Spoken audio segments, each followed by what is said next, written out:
I know that the first hints of fall are here, but if you're anything like me, you're not quite ready to move on from summer. So I want to redo this painting, but let's do it with a little bit of a summer twist. And these are part of a series where we're doing paintings in less than 10 minutes. And as a matter of fact, these trees go by pretty quick, so you can probably do this one in less than 5. And I am really serious about these taking less than 10 minutes to do, so much so that I put a timer on the screen so you can see how long it takes in real time since I speed the videos up. Grab your watercolors and give them a good spritz. And then before we get started with the painting, we need to do a little prep work, and that is to grab a paper towel and we're going to scrunch it up and then we're going to tear it so we have those nice natural fibers. And just like the previous painting, I'm using a deerfoot brush here because they're made to kind of just be squished down to create some kind of random chaos, and that is perfect for making boughs of the tree. And for this tree, we're actually going for a weeping willow. So rather than filling my brush with those fall colors, I'm going to be concentrating on green colors. I'm also going to be concentrating on having a little more water in my brush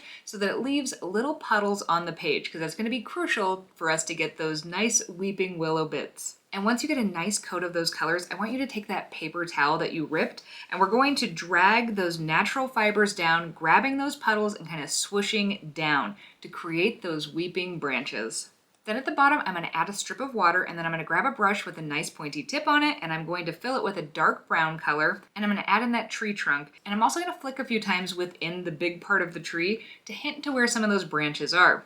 Now you could call it good at this point, but I felt like mine was lacking a little depth, so I did go ahead and I partially dried this. I didn't worry about getting it totally dry, but I did want it to be a little bit dry so that I could do a bit of layering. Then I refilled that deerfoot brush with a slightly different green, tapped it in just a couple areas, and swiped down again in order to get more dimension, and I think it really helped to kind of create some of those big branches and boughs, as well as soften up a few of those areas where those branches had bled in a little bit too much. Then I refilled the trunk with the dark color once again, just a bit, washed my brush, and then swiped it along the bottom to kind of smooth everything out.